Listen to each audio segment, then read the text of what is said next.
ನಮಸ್ಕಾರ ಎಲ್ಲರಿಗೂ. ಇವತ್ತು ನಮ್ಮ ಮಂತ್ರಾಲಯ ಪ್ರವಾಸದ 3ನೇ ಮತ್ತು ಕೊನೆಯ ದಿನ. ನಾವು ಬೆಳಗ್ಗೆ 8 ಗಂಟೆಗೆ ಮಂತ್ರಾಲಯದ ಹೋಟೆಲ್ ಒಂದರಲ್ಲಿ ತಿಂಡಿ ಮಾಡಿ ಬೆಂಗಳೂರಿಗೆ ಹೊರಟೆವು. ಇವಾಗ ನೋಡಿ ಕಾಣಿಸ್ತಾ ಇರೋದು ಕಿಯಾ ಮ್ಯಾನುಫ್ಯಾಕ್ಚರಿಂಗ್ ಪ್ಲಾಂಟ್. ಇದು ಅನಂತಪುರ ಆಂಧ್ರ ಪ್ರದೇಶದಲ್ಲಿದೆ. ಇದು ಸುಮಾರು 536 ಎಕರೆಯಲ್ಲಿ ಇದೆಯಂತೆ. ನಾವು ಬೆಂಗಳೂರಿಗೆ ಬರುವ ದಾರಿಯಲ್ಲಿ ಲೇಪಾಕ್ಷಿ ಸಿಗುತ್ತದೆ. ಹೋಟೆಲ್ ಒಂದರಲ್ಲಿ ಊಟ ಮಾಡಿ ಲೇಪಾಕ್ಷಿಗೆ ಬಂದೆವು.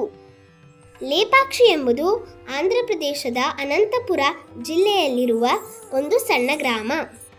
ಇಲ್ಲಿ ವೀರಭದ್ರ ದೇವಸ್ಥಾನವಿದೆ. ಇದು ವಿಜಯನಗರ ವಾಸ್ತುಶಿಲ್ಪಕ್ಕೆ ಉತ್ತಮ ಉದಾಹರಣೆಯಾಗಿದೆ.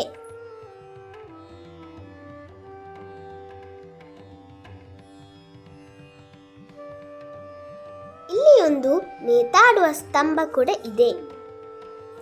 ದೇವಾಲಯದ ಒಂದು ಸ್ತಂಭವು ನೆಲಕ್ಕೆ ತಾಗದೆ ತೂಗಾಡುತ್ತಾ ಇರುತ್ತದೆ. ಇದು ಜಗತ್ತಿನಲ್ಲಿ ವಿಶಿಷ್ಟವಾದ ದೃಶ್ಯವಾಗಿದೆ.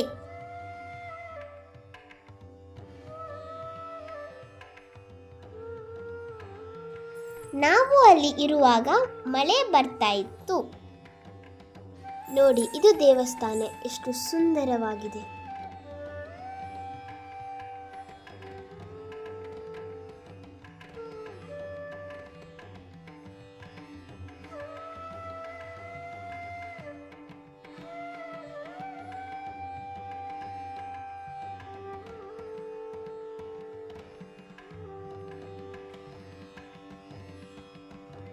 ನಾವು ಅಲ್ಲಿಂದ ದೊಡ್ಡ ನಂದಿಯ ಬಳಿಗೆ ಬಂದೆವು. ಇದು ದೇವಾಲಯದಿಂದ ಸ್ವಲ್ಪವೇ ದೂರವಿದೆ. ಈ ದೊಡ್ಡ ನಂದಿಯು ಒಂದೇ ಗ್ರಾನೈಟಿನಿಂದ ಕೆತ್ತಲಾಗಿದೆ. ಅಲ್ಲೇ ಒಂದು ಜಟಾಯು ಪ್ರತಿಮೆ ಕೂಡ ಇದೆ. ಇದು ಒಂದು ದೊಡ್ಡ ಬಂಡೆ ಕಲ್ಲಿನ ಮೇಲೆ ಇದೆ. ಅಲ್ಲಿಗೆ ಮೆಟ್ಟಿಲುಗಳನ್ನು ಹತ್ತಿಕೊಂಡು ಹೋಗಬೇಕು. ಅಲ್ಲಿಂದ ನಾವು ಹೊರಟೆವು.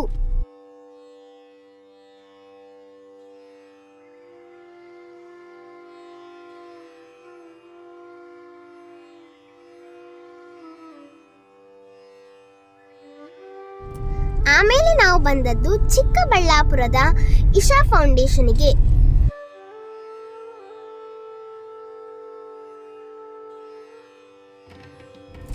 ಇಲ್ಲಿ ರಾತ್ರಿ 7 ಲೇಸರ್ ಶೋ ಇದೆ. ಅದು ನೋಡಲು ತುಂಬಾ ಚೆನ್ನಾಗಿರುತ್ತದೆ.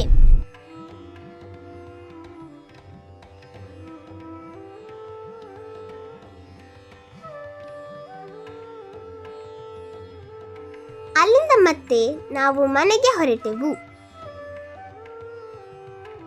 ಹೋಗುವಾಗ ದಾರಿಯಲ್ಲಿ ನಾನು ಈ ದೃಶ್ಯವನ್ನು ನೋಡಿದೆನು. ಇದೇನೆಂದು ನಿಮಗೆ ಯಾರಿಗಾದರೂ ಗೊತ್ತಿದೆಯೇ? ಏರ್ಪೋರ್ಟ್ ರೋಡ್ ಆಗಿ ನಾವು ಮನೆಗೆ ಬಂದೆವು. ಇಲ್ಲಿಗೆ ನಮ್ಮ ಮಂತ್ರಾಲಯದ ಪ್ರವಾಸ ಮುಗಿಯಿತು. ಧನ್ಯವಾದಗಳು.